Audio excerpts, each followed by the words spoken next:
Hey guys, I'm the Spicy Cetacean. Welcome back to my channel. Hello if you are new. This is going to be part 2 of I don't know how many of reviewing the policy that the Catholic Diocese of Des Moines, Iowa put out recently. By recently, it's effective 16th of January 2023. In the first episode, we only got through the first 2 pages. There are 6 pages total. I have a feeling I'm going to be even more ranty on the next couple of pages. So yeah, we're just going to dive right in. This is where we left off last time, at the bottom of the second page, where they're claiming that the Holy Father's concerns about, at this point, they've only made vague references to gender ideology or gender theory. And the tone in which they're using it is very, it's ambiguous at best, negative at worst. And in my opinion, doesn't reflect the same things as what the church teaches people should be doing, its followers should be doing. So there's claiming the Holy Father's concerns are grounded in divine revelation, and the church is teaching that our identities as male and female are established as part of God's providential plan for humanity. Notice there's no citation here. There's no citation to church teachings. There's no citation to refer to the divine revelation that the Holy Father's concerns are supposedly grounded in. This is all opinion at this point. It's not actual, nothing's being posited, nothing's being argued, it's just a statement. And that's it. Yeah, there's that. We're going to move on. Again, innate sexual difference and complementarity, I'll get to that in a second, are oriented towards the goods of marriage and the flourishing of family life. The harmony of the couple. No, I don't need to move text. This is not the best program to be doing this in, I'm finding out. The harmony of the couple and of society depends in part on the way in which the complementarity needs and mutual support between the sexes are lived out. Each of the two sexes is an image of the power and tenderness of God, with equal dignity, though in a different way. Let's see what 5 is. Okay, so now they are quoting an actual official teaching / doctrine from the Catholic Church. That's what that quote refers to. Complementarity is the idea that, in this case, I'm going to use their definition. Their definition is cis man and cis woman complement each other, and therefore that means they are made for each other. Because while Catholics aren't exactly young earth creation, they're not young earth creationists. They believe in evolution. I shouldn't say not exactly. They do believe that the way everything evolved was part of a design. So they see male genitalia goes with female genitalia because it can procreate and make more. And that's what fallacy is that? It's like the origination fallacy or something. But basically, like, they think the way that this is the way that God designed it, and anybody who is different is against the design, despite the fact that if you go with this whole design thing, the differences are also designed. Like, God made everybody the way that they are, according to the Catholic Church. So I just find it there's a book called The Making of Biblical Womanhood, which covers it's written by an ex-evangelical woman. Actually, she might not even be ex-evangelical. She may still be but in a different denomination.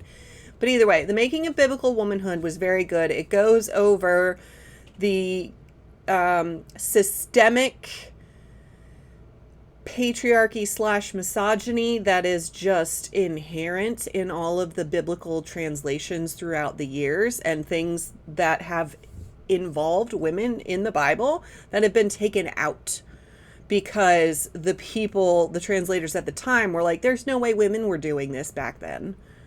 But they were. There were a lot more female kind of role models in the Bible in the medieval ages, in the Middle Ages, medieval period of history. And a lot of those have been taken out since then because translators apparently aren't well versed in history also, I guess. I don't know. But yeah, the Making a Biblical Womanhood covers complementarity in a lot more depth because it's more preached, I guess, in the evangelical side. For Catholics, it's not really something like, it's not one of our typical buzzwords. My glasses reflected in the last video weird, so I'm trying not to do it again.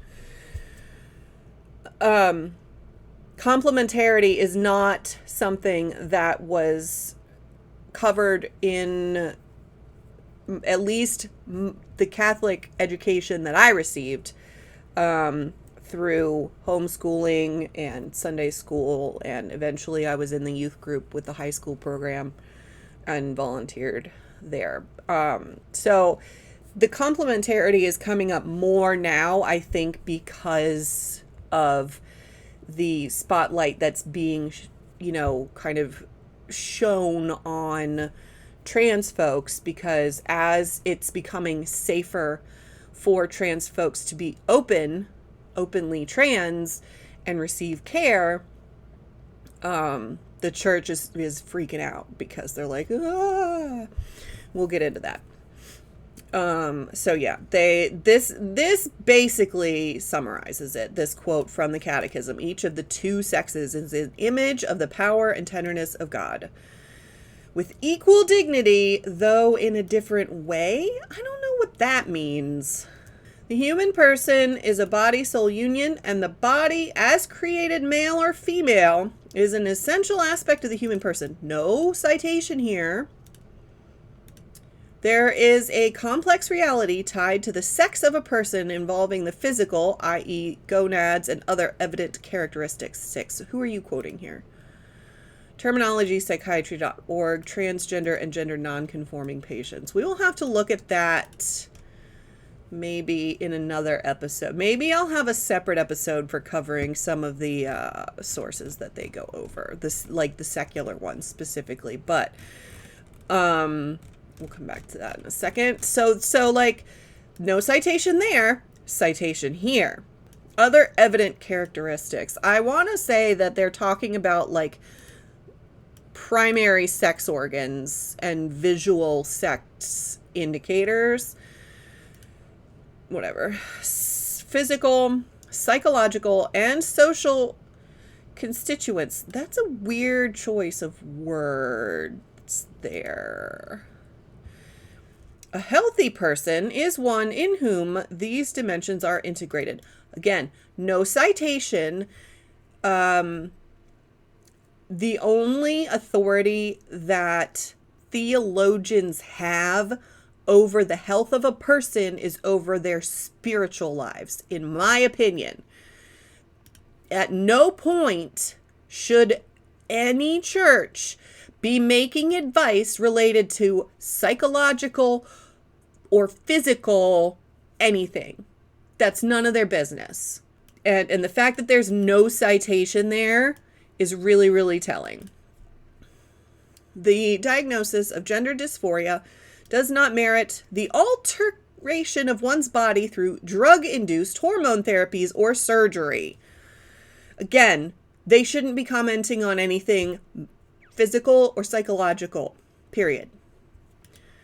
Rather, one is entitled to receive unconditional love and support. Guess what's included in support, guys? Gender-affirming care, as well as psychological and pastoral care. I like that they, first of all, no citation. They're not quoting anything. This is opinion. They throw pastoral care in there. Fine. For spiritual stuff, for theology, fine. Psychological and physical should be handled by professionals, not the church. The Catholic Church teaches that the disruption of normal sexual development, or more dramatically, the removal or destruction of healthy sexual and reproductive organs, is a type of mutilation that is medically and morally harmful. We've got a citation up here, and then it's not even a citation, it's just a note. This policy does not address disorders of sexual development, meaning congenital conditions in which the development of chromosomal, gonadal, or anatomical sex is atypical. So they're trying to cover their butts here for like whataboutisms in terms of like, what if you have an intersex person? What if you have someone who has chromosomal differences? So like they're trying to say, like, this is kind of the only bit of nuance that they have, where they're just like, this policy isn't covering anything like that. The word specifically that they're of normal and healthy is what they're leaning on. Those are kind of their main pillars here. And the other thing is the removal or destruction of healthy sexual and reproductive organs. So like, why just the sexual and reproductive organs? Why aren't they speaking against the removal of like healthy breast tissue to prevent, like as a preventative measure for breast cancer? Why are they not why doesn't it apply to like having like a gastric bypass or something? Like those are permanent changes to the body. Why do we only care about the reproductive organs? It's irritating because they're implying that the healthy sexual and reproductive organs are more important than mental health, than the health of a person who needs gender affirming care, and sometimes that can include surgery to remove these things. My ovaries are more important than my mental health, is what I'm getting out of this. And if that's not the intention, they need to be way more clear. But I do think this is their intention. Also, mutilation in quotes. Like, come on. Procedures, surgeries, and therapies designed to assist a person in transitioning, in quotes, his or her gender are morally prohibited. Again, no citation. We're not quoting any teaching of the Catholic Church right here. Stating opinions. Also, I just realized this is a policy for employees of the Catholic Church, which means they're telling their employees they can't do this. Everyone, man and woman, should acknowledge and accept his sexual identity. I like that they say man and woman and his, not their, because it's referring to groups of people. His interesting choice of pronoun there, and that's the catechism. At some point I'll bring up, so see the first use of catechism of the Catholic Church, CCC, they spelled out here. These are numbers similar to Bible verses, they're identification numbers. And so down here, they have quoted it again, but they've abbreviated.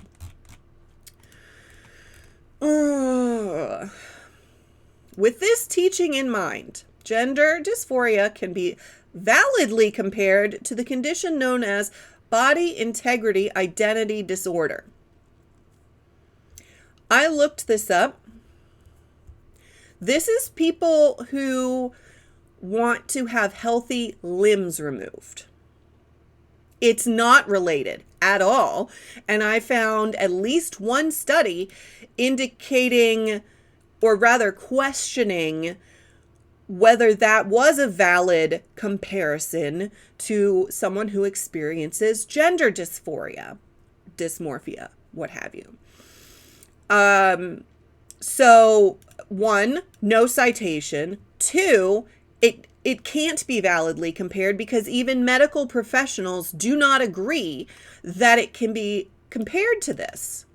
It's so, like, they have a captive audience and they are misleading people. And that's if I am assuming good intentions. They're outright lying if they're doing this intentionally.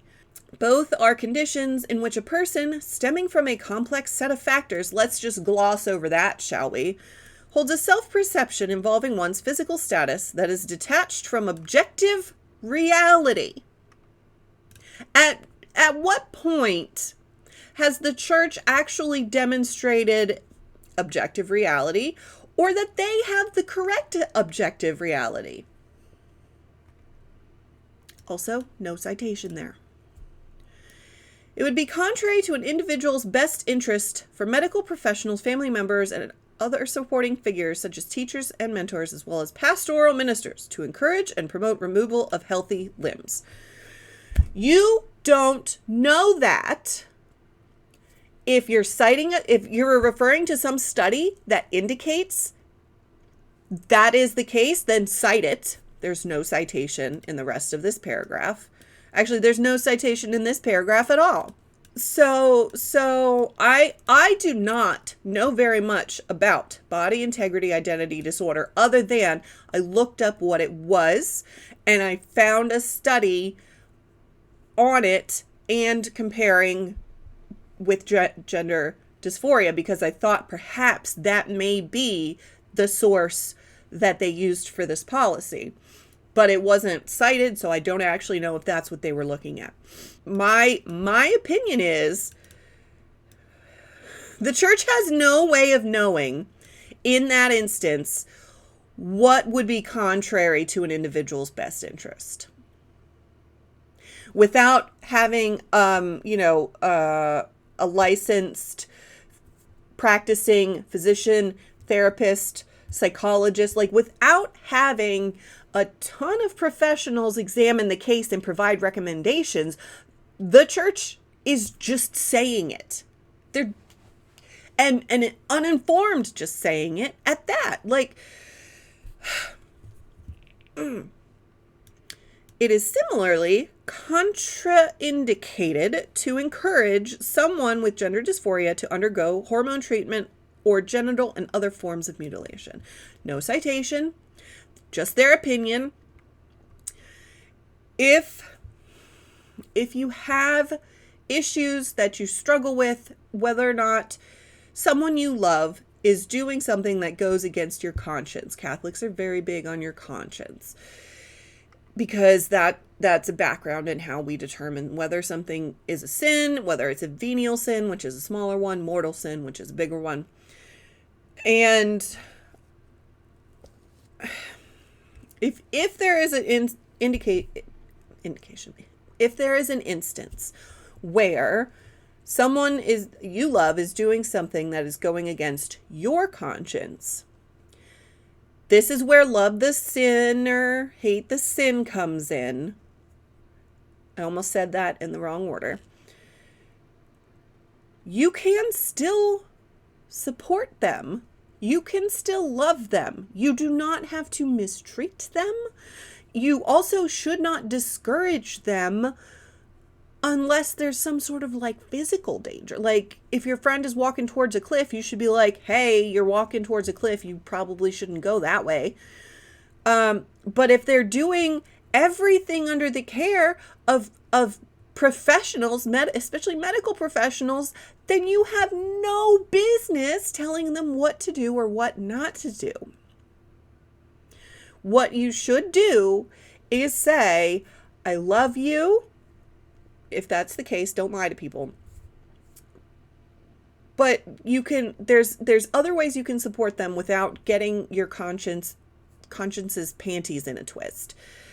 So like bring them food or dinner, or, like, drop off a nice little card. I was thinking of you, whatever. Like, I'm big into love languages. Figure out what their love language is and do that.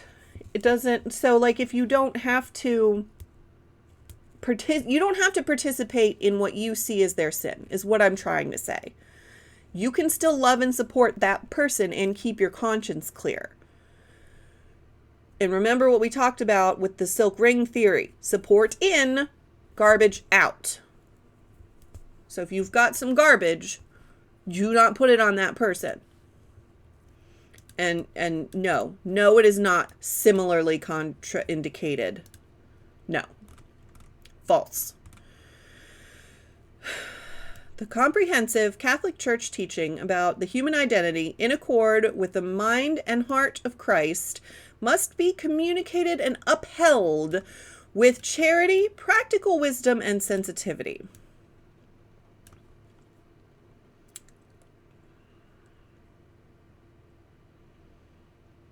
They're telling people to relay these teachings without telling people to relay these teachings. So, like, this is how Catholics, like, instead of going, like, door to door like Jehovah's Witnesses or Mormons, or instead of giving you pamphlets in the parking lot, it's really funny how little the Catholic Church actually encourages evangelization to outsiders. But this is, like, again, there's no citation, so they're not quoting the catechism. Are they quoted? Do they have any other citations in this paragraph either? It doesn't look like it. Yeah, because we got to the last one already. So these last two paragraphs, no citations. They're not referring to the Catholic Church. They're not referring to the Bible. They're not referring to the Pope. These are all opinions. All of these. So this sentence is being like, you need to comprehensive teaching about it must be communicated and upheld. So not only do you have to do it, but you need to communicate it to other people. That's where I was going with the other thing. So I was told as a child that the church teaches, if someone you taught, so let's say my Sunday school teacher, or my Sunday school teacher taught me, I have left the church. The church teaches that because I left the church, not only will I go to hell, but my teacher will also go to hell. I was a child. It's incredibly scary.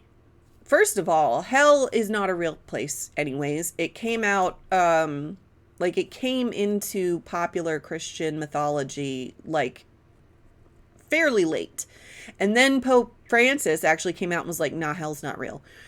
And, but, like, as a child, I was told that I was responsible not only for my own soul and whether or not it was going to hell, I was responsible for any church teachers who, quote unquote, didn't teach me right. It's just insane. Insane to put that amount of pressure on a child. No, so no, like, I've always been a lead by example person. So, and not a do as I say, not as I do person. So for me, my form when I was in the church of evangelizing was just to be a good person. And then if anybody wanted to know about my beliefs, then I'd tell them. And so, like, I loved working with high schoolers in the youth group because for the most part, the kids that were there wanted to be there, with the exception of confirmation, which is a sacrament we can get into later. You can look it up also if you want. Confirmation they had to go to. But then after that, any of the high school like activities, those were all kids who wanted to be there. And so like talking to those kids about our shared faith, I thoroughly enjoyed. So yeah, it's just like charity, practical wisdom, and sensitivity is not reflected in this document at all. Not to me.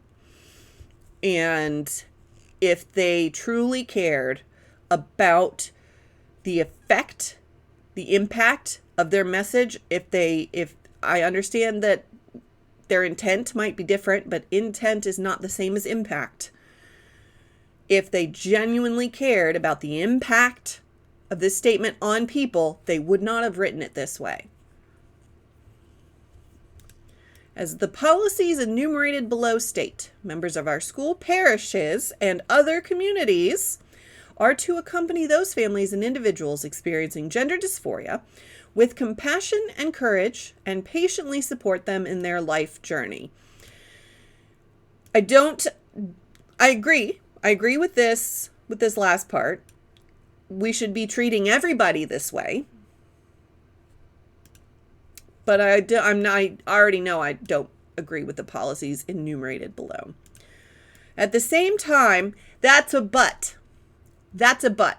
So anything that comes after this completely negates anything else.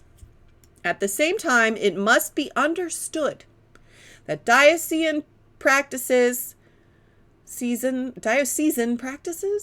in our parishes and schools, including sacramental records and school records, bathroom and locker room use. Oh, we're getting into a hot topic there. Participation on the sports team, yup. And other co-curricular activities will refer all persons by employing gender pronouns that correlate with their biological sex. That is not treating anyone with compassion, courage, or patiently supporting them. The medical community, and under whose justification, under whose jurisdiction falls gender dysphoria, it's not a church thing, it's not a theological thing, have repeatedly said that gender-affirming practices have more benefits than not doing them. So all of this other stuff based on biological sex, which they've not defined here, because what they mean is genitalia. And the Catholic Church has a long history of interfering with other people's genitalia. There's lists now, and they're still handling it very poorly. Very poorly. We can get it. That is a whole other series of episodes, probably. Some families may disagree with these practices, and we acknowledge their freedom of conscience. See, there's conscience. To withdraw or absent themselves from situations they find objectionable.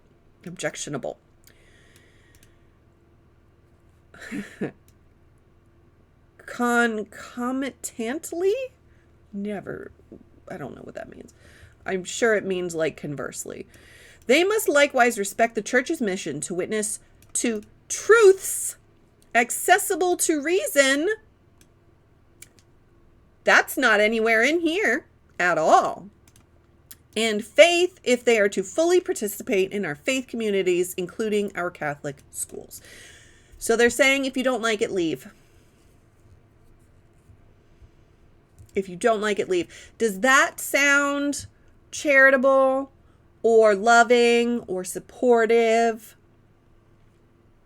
If you don't like it, leave. Not let's work through this together. Not let's find a situation of like a measure of compromise. No. If you don't like it, you can leave.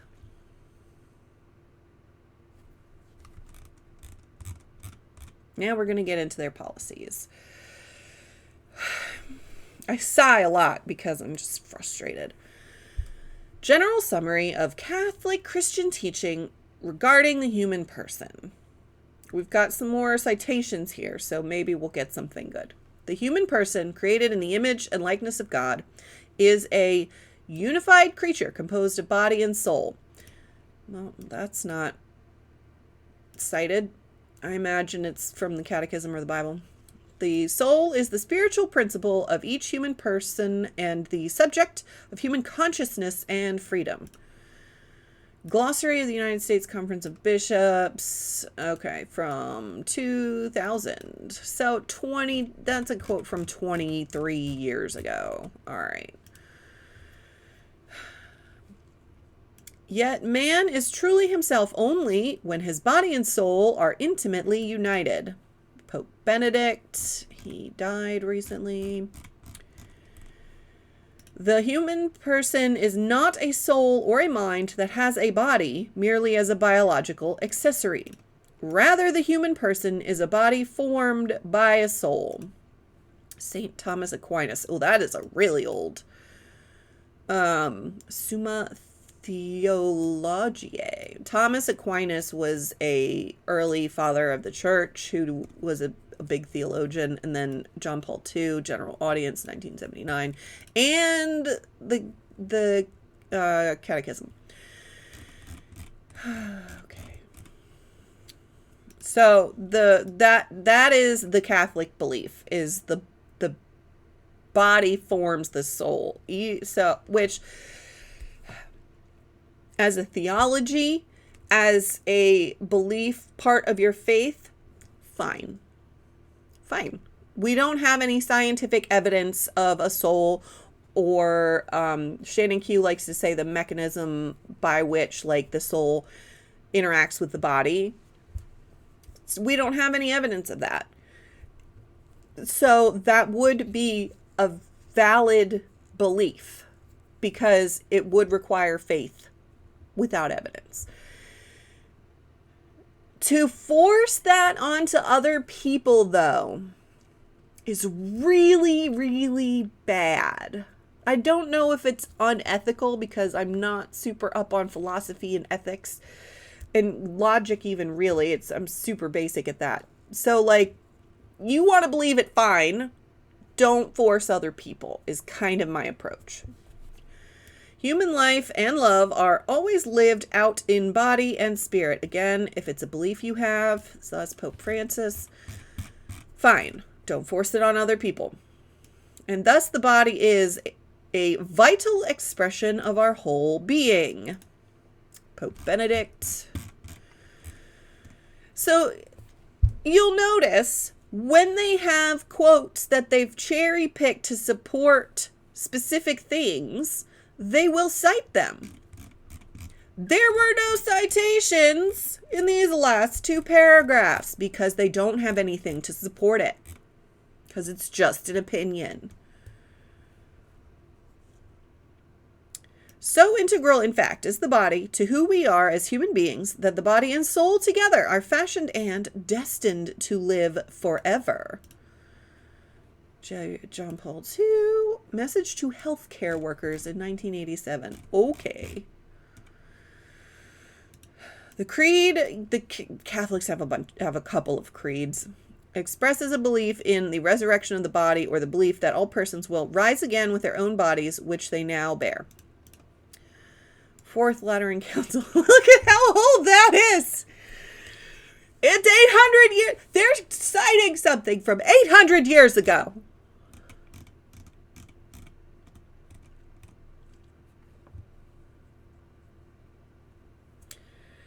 The body which will one day rise again is the very body which each person received as a gift and in which each person lives out his vocation to holiness. His. We could say there, you guys. International Theological Commission, 1992.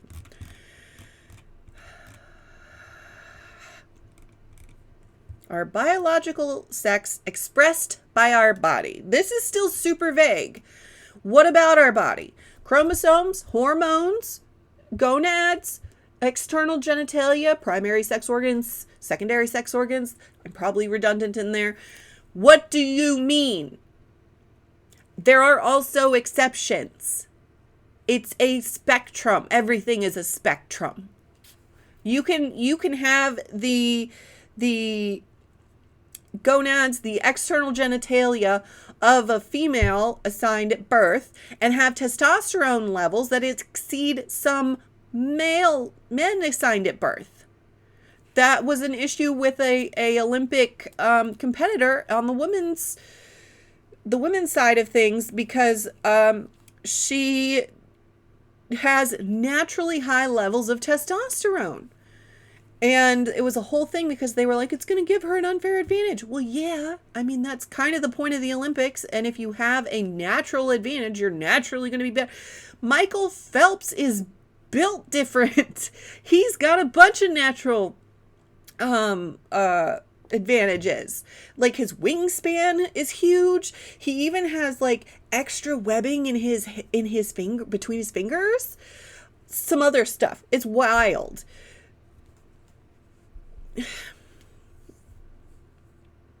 Nobody knows what their chromosomes are unless you've gotten like your chromosomes like mapped. It's so much more than what we got taught in high school. We just got taught a basic level. And then not everybody went on for additional study after that.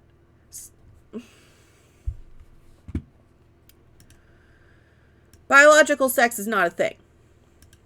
Be more clear about how our biological sex is expressed by our body. What do you mean? Also, no citation. No citation. There's a citation, but it's only for the quote. A person's biological sex is expressed in and through the body. It cannot be changed because it is bestowed by God as a gift and as a calling. No citation. Who says it can't be changed? Just you? Okay. And the gifts and the call of God are irrevocable. Romans 11:29. You know, the book that Catholics don't take literally. Okay. Biological sex is a gift because in the very act of creation, God bestows upon each human person a biological sex.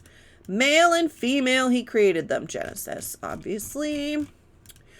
Two sexes that are different, equal, and complementary. That's the catechism. So that's where that comes in. It is a calling because we work out our salvation in the context of our masculinity and femininity. Again, opinion, no citation there. Male and female, he created them. You know, we're not still speaking Aramaic. Words change. Meanings of words change.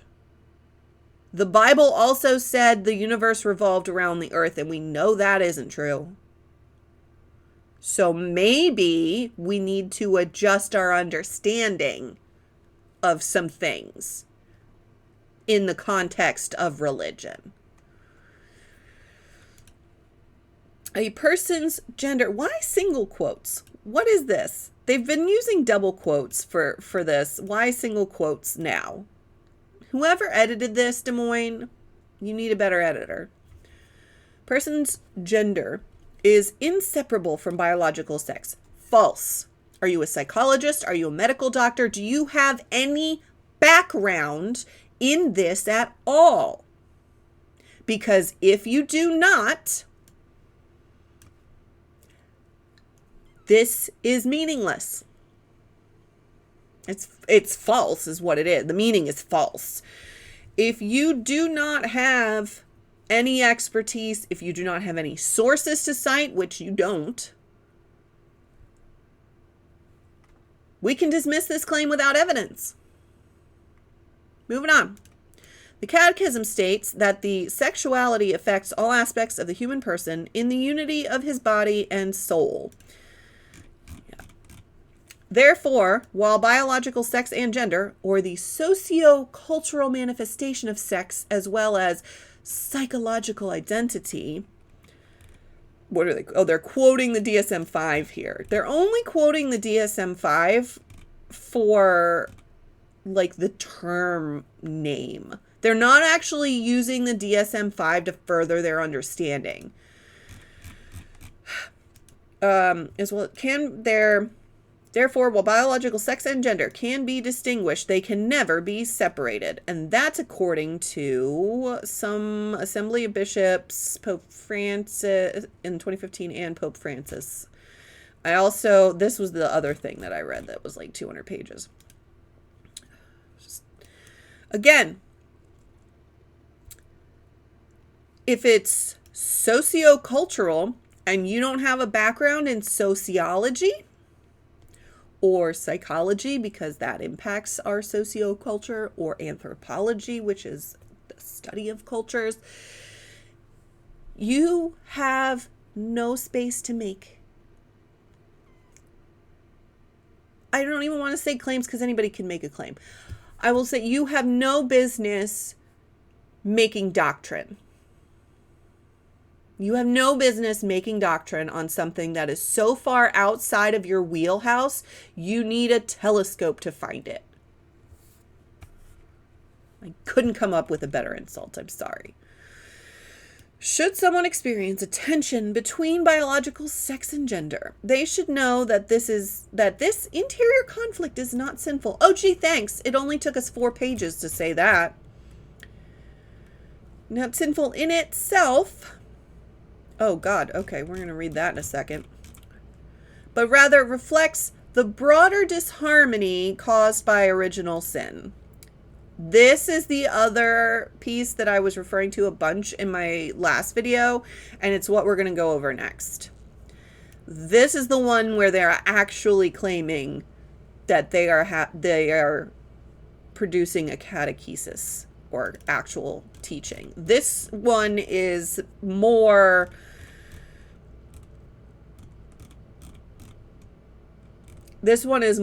of a, here's how I understand it, and this is why our policies are what they are, rather than outright saying that it is doctrine.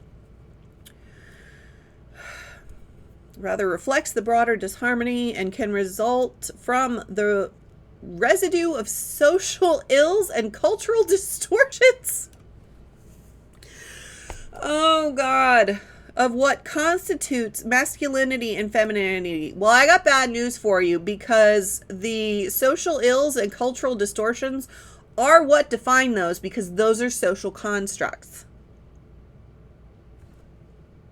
And again, we're not citing anything. I understand that the point of papers like this, and what I'm going to eventually work on, is to draw your own conclusions based on the sources that you've read. The only reason that I point out my intention behind pointing out so much that they're not citing is I really want to remind whoever is watching, if anybody, that is the conclusion that they have come to. And just because they came to that conclusion doesn't mean it's valid. It doesn't necessarily follow, which is a philosophy phrase. I'm trying to study up on that in structured arguments and things like that. So it just because maybe I'll, instead of saying like no citation, I'll just start saying this is opinion because there's no citation, something like that. I'm picking on these things because I want it to be clear that that is opinion. And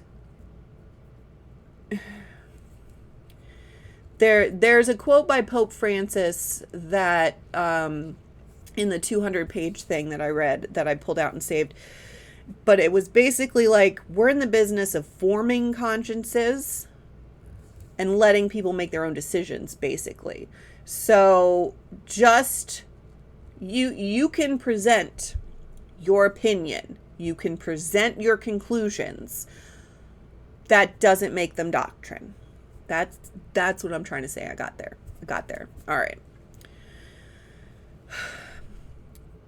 Again, social constructs. Such persons should be treated with respect and charity, and no one should suffer bullying, violence, insults, or unjust discrimination based on such experiences. That's also from the Arlington Catechesis. The thing is, it took you 5 pages to get to this point. It should have been, and there was a mention of it at the beginning, but I don't believe bullying was mentioned at the beginning, actually. Let me see. Yeah, this is what they say. And it entirely affirms they're loved unconditionally and they belong here. It doesn't say don't bully them. It doesn't say treat them with charity.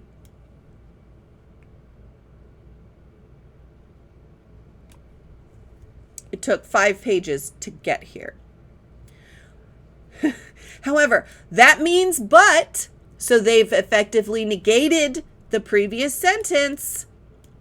You should treat everyone with kindness, but charity needs to be understood, confirmed, and practiced in the light of truth.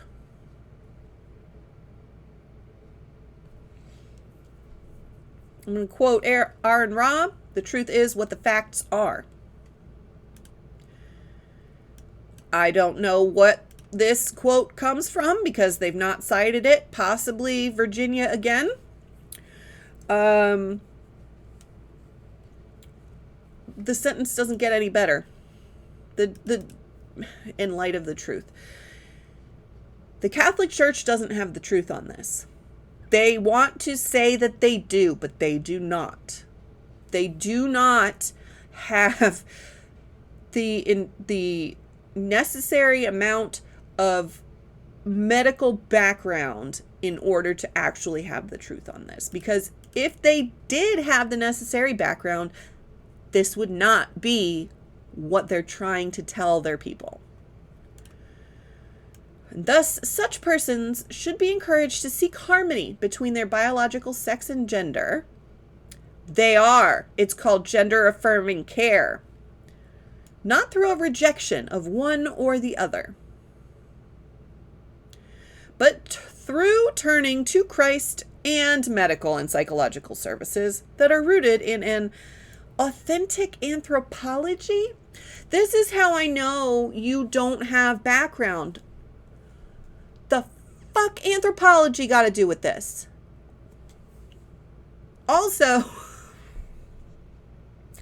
if you knew anything about anthropology, there have been several ancient societies and cultures that we know of that were very prominently for homosexuality. Bisexuality was the default in Greece or Rome or both, as well as there have been numerous cultures in relatively modern history that celebrate trans and intersex individuals as a third gender, and they're considered special and mystical.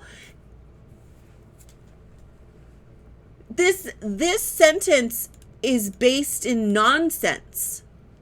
Complete nonsense. First of all, turning to Christ. Okay, fine. Pray about it while the doctor's offices are closed. Cool. Medical and psychological services should be the first stop. Period. Like, you pray while you're in the waiting room. I don't care. People can pray. I'm not trying to stop people from praying.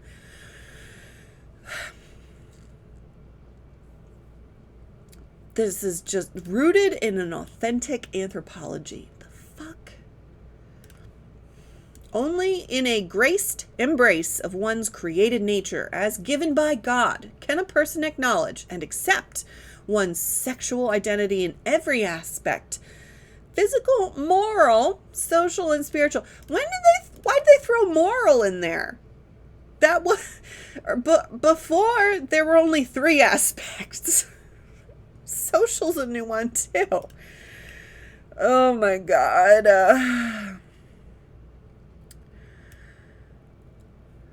Again, okay, so this is another opinion, another conclusion, because they've not cited anything.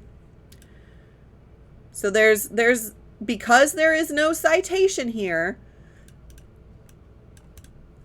there's no way of knowing that this is something that the church actually teaches. We can infer that it doesn't because there's no evidence to indicate that it's what it's teaching. Through this grace, receptivity to one's own identity, a person abides in the freedom and peace available through Christ.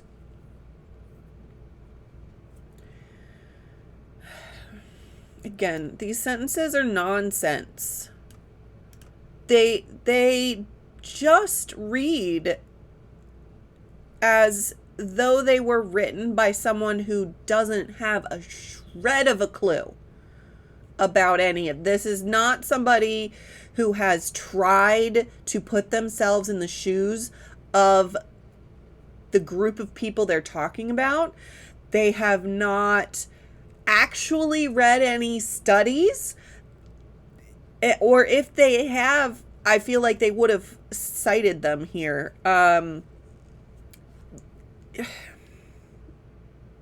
They're going to the mechanic because their arm is broken. It's late and I'm tired and I can't think of a better analogy. They're going to the wrong place and coming to the wrong conclusions because of it. Respect for creation includes respect for one's biological sex. Opinion. As Pope Francis writes, it is enough to recognize that our body itself establishes us in a direct relationship with the environment and with other living beings. The acceptance of our bodies as God's gift is vital for welcoming and accepting the entire world as a gift from the Father and our common home. Whereas thinking that we enjoy absolute power over our own bodies turns often subtly into thinking that we enjoy absolute power over creation. What? What? No. Pope Francis, no. Learning to accept our body, to care for it, and to respect its fullest meaning, in this case they mean how you were born, is an essential element of any genuine human ecology. No, not the way you mean it. Learning to accept our body and care for it, I'm with you. Part of accepting our body sometimes means changing it.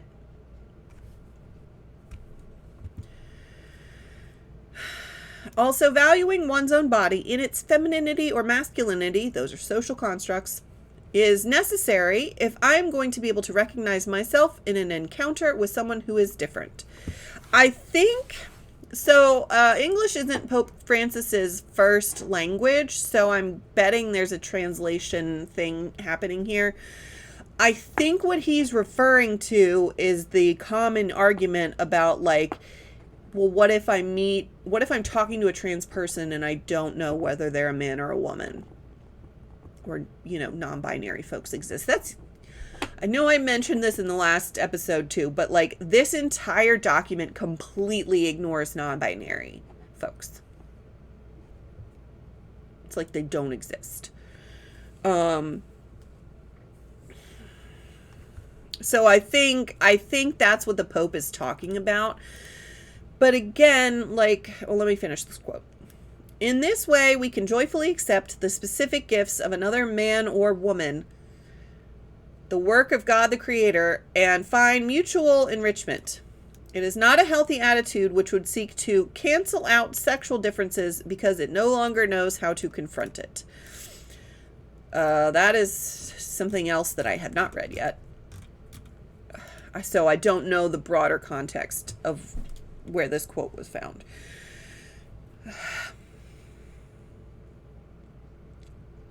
I don't know who told him that anyone is seeking to cancel the difference. Is he talking about feminism and equality? The social problems that we have because of centuries of patriarchy? Like, is that what he's talking about? Because I don't know. because it no longer knows how to confront. How to confront what? Sexual difference? Who's having that problem? Because that sounds like a whole other thing. That does not sound like it's related to people with gender dysphoria. Now we're getting into the policies. Before we get into that, let's read this long footnote here. So it was talking about, should someone experience a tension between biological sex and gender, they should know that this interior conflict is not sinful in itself, but rather affects the broader disharmony. Okay, so in Catholic moral teaching, the term disordered has a particular meaning which may not be identical with how the term is used by psychologists and medical professionals. Hey, nuance! Oh my gosh! Wow! We know that words have different meanings. We've acknowledged that. Huh, interesting. According to the Catholic moral tradition, every inclination, desire, and action is ordered to some particular purpose. This is that intentional design thing I was talking about. I.e., consuming medicine is ordered towards health, sexual relations are ordered towards unity between spouses and procreation, etc. They're really telling on themselves here. Procreation is their main thing. Any inclination, desire, or action which impedes this purpose is considered disordered, i.e., the inclination to take medicine in order to commit suicide. Wow, I missed that. Or engaging in contraceptive sexual relations. That'll be a whole other episode I'm going to have to do, Catholics' approach to birth control.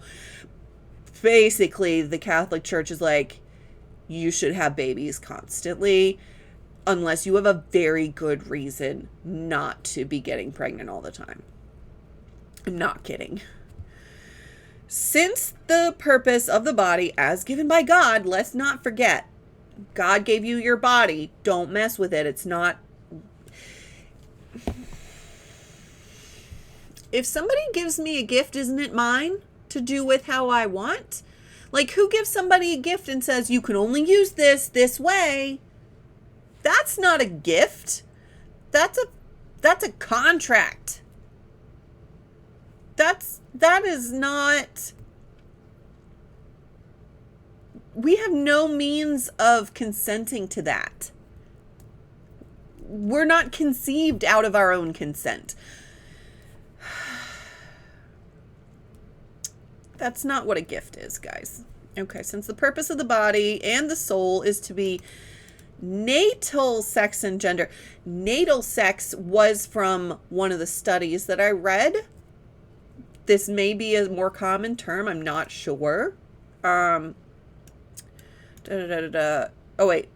I skipped a line. The soul to be united forever in the presence of God. An inclination which disrupts this unity, such as experience tension between natal sex and gender, would be considered disordered. Note well that it is the inclination, desire, or action that is disordered, not inherently the dignity of the person. So they're saying, it's a complicated way of saying, like, this is the same, it's very similar to their teaching on homosexuality, and that is, it's not a sin to be gay, it's a sin to act on it. Which I have so much sympathy for people in the church who are not acting on who they are because they believe it's sinful. And it's disgusting, really. The fact, like, how the church treats anybody who's different. So the inclination, desire, or action is disordered, not the inherent dignity of the person. So even the desire they're saying is disordered. You can't help what you desire or what you think.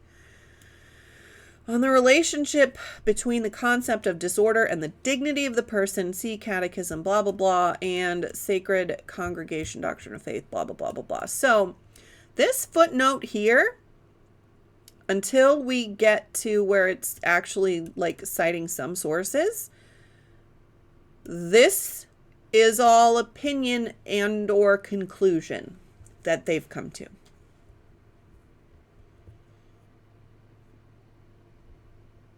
All opinion. All of it. Not teaching. It's a summary of their understanding of Catholic moral theology and Catholic moral tradition. That's the other thing. They keep throwing moral in there so that people who do read this feel like if they aren't aligned exactly with it, they are immoral. And that is, God, it's so sneaky and shady and just manipulative and abusive. Like,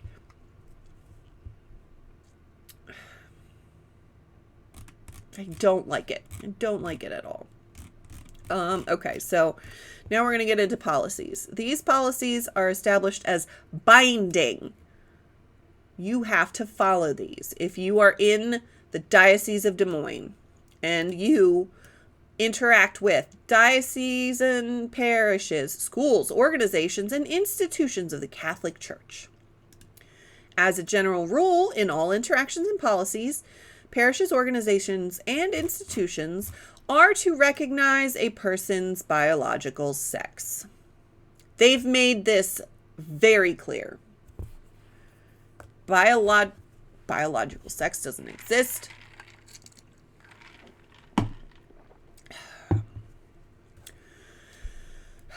Sex assigned at birth.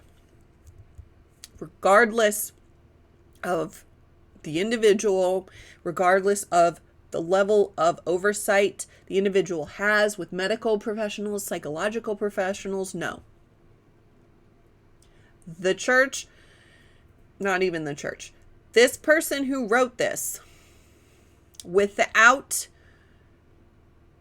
scientific background, is issuing orders for how people are to interact with somebody who has gender dysphoria. This policy applies, but is not limited to, so it could go to extend to others, all church employees, personnel, volunteers, and those entrusted to the care of the church. Well, God help them. God. Fuck.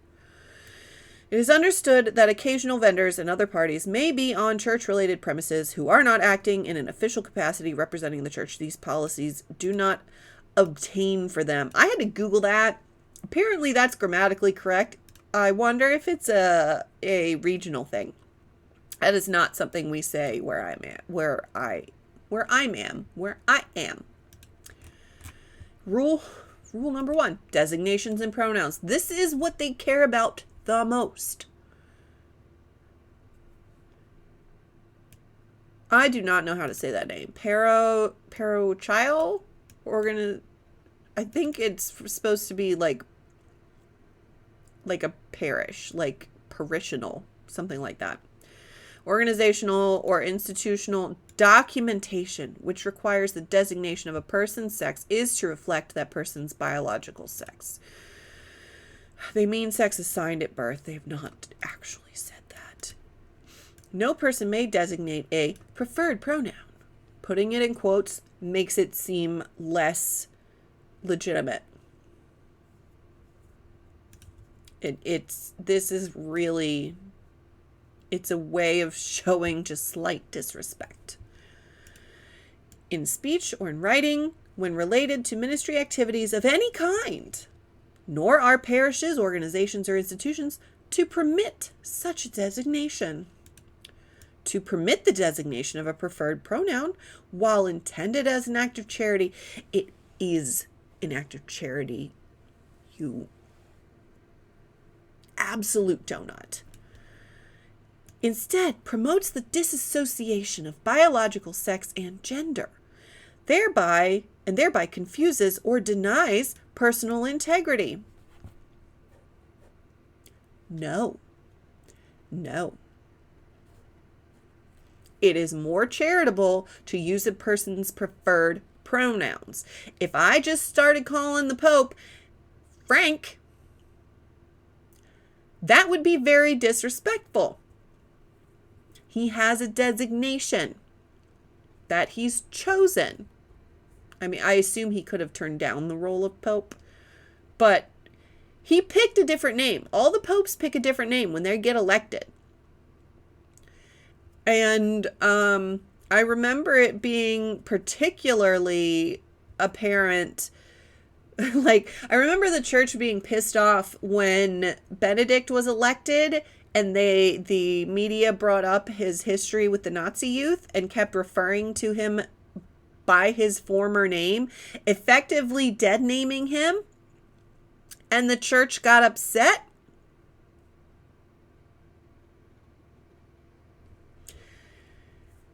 We seem to understand that identities can change when it comes to fathers of the church, but not when it comes to protecting and supporting children. Bathrooms and locker rooms. Yeah, this is a big deal for them. All persons must use the bathroom or locker room that matches their biological sex. Dioceses and parishes, organizations, and institutions are permitted to have individual use bathrooms that are available for all members of the respective community. Oh, how nice of you to permit the use of single-use, individual-use bathrooms. Pretty sure places were already doing that. Ugh, I don't like this one either. Attire. All persons who are to ordinarily present themselves in a manner consistent with their God-given dignity. They've been saying biological sex to this point. We're throwing in God-given dignity so that if you don't do this, it looks like you are rejecting whatever God gave you. And that what's going to happen is people are going to internalize so much shame over not treating their bodies with what they have been told is dignity. That's what this is going to do. This is going to cause people so much internalized shame and just do so much more damage just because none of y'all talked to a trans person ever. Where a dress code or uniform exists, all persons are to follow the dress code or uniform that accords with their biological sex. Athletics and extracurriculars. Participation in parish, school, and co-curricular activities must be consistent with the biological sex of the participant. Some sports and activities may be open to participation by persons of both sexes. Oh, cool. Thanks. Thanks for making stuff co-ed. I'm sure that was already in place too. But we got to throw that in there so it makes it look like we are tolerant of some things. Single-sex schools, buildings, and other programs and institutions. Admission to single-sex programs, including but not limited to single-sex schools, camps, and retreats, is restricted to persons of the designated biological sex. Residences or other designated single-sex buildings are to be restricted to persons of the respective biological sex. I mean, it's more of the same. It's more of the same. I'm running out of steam. It's over an hour, but we're almost done, so we're going to power through.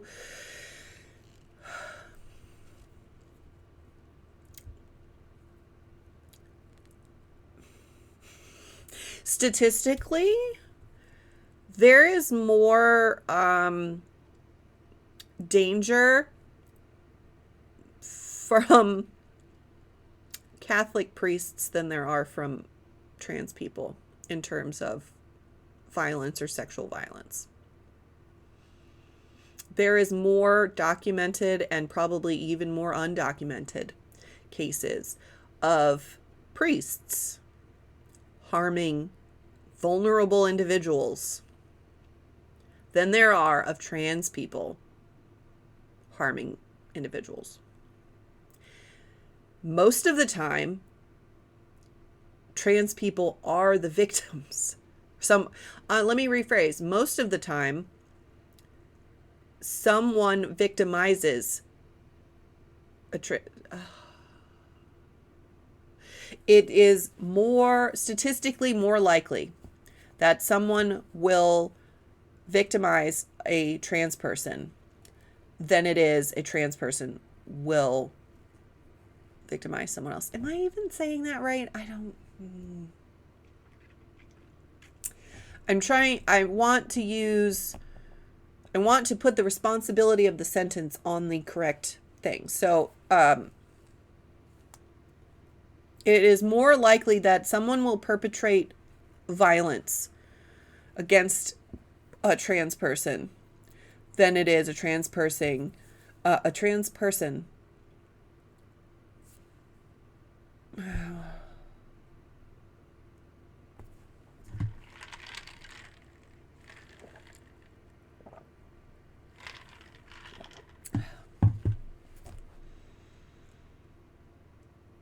Priests are more dangerous than trans people.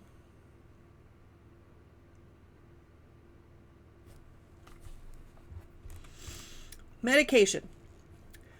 No person is permitted to have on-site or to distribute any medications for the purpose of gender assignment. Do they think people are hawking testosterone and estrogen? Like, I don't... Distribute? What? It's not a street drug, guys. What? Also, students and those entrusted to the care of the church are not permitted to take puberty blockers. I mean, I think the quotes are kind of fair there because there's a number of different kinds and they have complicated names. Even if self-administered on parish or school property, with the purpose of a potential or actual gender reassignment. To me, this kind of reads, though, like you could definitely take them at home. Like, this one is saying you can't have them, you can't give them to somebody else, and you can't take them on parish or school property. So, anywhere else. Okay. Protecting the vulnerable. Why is this last, guys? Why is this not first? If this is an actual priority, it should be first. Those entrusted to the care of the church who express the tension between their biological sex and their gender, and others directly affected by this tension, parents, guardians, etc., should be guided to appropriate ministers and counselors. No. Therapists and doctors, as you can afford, because I recognize these things are privileges. No. Who will assist the person in a manner that is in accord with the directives and teachings of the church. No. The church has no business telling you or your children or anybody related to you. They have no business interfering with what should be medical care. No. We're also not citing anything. None of these things are cited. These are all just opinions and policies that they've come to. These aren't teachings. These are the rules in their locations. Parishes, schools, and other Catholic institutions or organizations should be ever mindful, in accord with the policies of this document, to practice charity and respect the personal dignity of individuals who may express tension or concerns about their biological sex. That means practice charity and respect as long as they're in line with what this document says. As long as the person is doing what they are being told to do by whoever wrote this, some bishop, then they're worthy of charity. Then they're worthy of respect. But if they're not in accordance with the policies of the documents, then they don't deserve it, apparently. So irritated. So yeah, this one's a little bit longer. Thanks for sticking around. If you made it this far, God.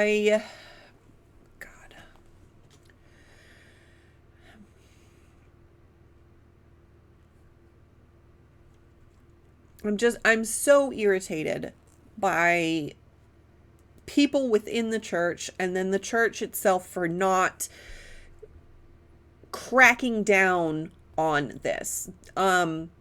Pope Francis literally 2 days ago, no, yesterday, Pope Francis yesterday sat down in an interview with Associated Press, and maybe I'll cover that before we break into the Arlington document, which is over here. It looks like this. They went stupid fancy. There you go. But we are going to be yelling. We're going to be yelling at Michael a lot in this document, Bishop of the Diocese of Arlington. Maybe I'll cover Francis's interview with the Associated Press. However, so in it, he specifically says, so he was asked about the church's teaching on homosexuality specifically. But when Francis speaks, and he has gotten a lot of flack from LGBTQ allies within the Catholic Church for not doing enough. So I don't want to give the impression that I am singing his praises on this. But since the Bishop of Des Moines is fine with cherry picking quotes and stuff, I'm going to do it too. Francis said specifically that a lot of the bishops especially in the countries where it's illegal to be homosexual and where there are severe punishments, Francis has basically said that's appalling, it's against the teaching of the church, and bishops who support those laws need a conversion. So I think it can be contraindicated that we can apply that same message to transgender folks, non-binary friends, and everybody on either end of the spectrum. So yeah, that's what that was. That particular document was what got me riled up, and then I started going down the rabbit hole of looking into their sources that they're citing and how they're cherry picking things out of it without giving the additional context. So if you are any person of faith, basically, I would encourage you to think and read things like this, critically, because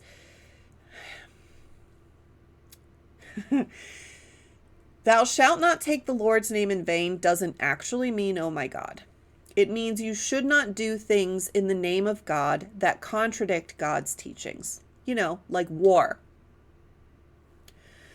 So I would say, if you have people who are representing their church, their faith, they need to stay in their lane. They need to stick with theology and faith and the Bible and not comment or give advice other than go talk to a doctor, go talk to a therapist when it comes to mental health and physical ailments. That is my opinion. And if your religious leader is uninformed and clearly uninformed on a topic, but speaking on it anyway, that's not what Jesus would have done.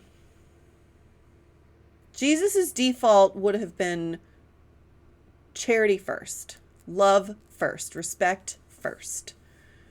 He only threw around the tables in the temple when he caught the Pharisees red-handed, or the priests or whoever red-handed, doing stuff they weren't supposed to, when he caught them red-handed. Everybody else, he was just, and also they were taking advantage of the faithful. He does not like when people take advantage of the faithful. So yeah, that's my opinion. Again, I don't have a background in theology. I don't have a background in my degree is in film and video, and it was from 2007. I'm not going to do the math. 16 years? Is that 6? Yeah. I'm not working in that industry. So, my educational background is not in any of this. I just have opinions. I was raised Catholic, and I was in the church heavily until 4 years ago, 5 years ago, something like that. We're coming up on 5 years, actually, because it coincides with my divorce, which is a topic for another time. Anyway, thanks for sticking around, guys. I know this was a long one. This is a heavy one, and I hope to see you again in the next video.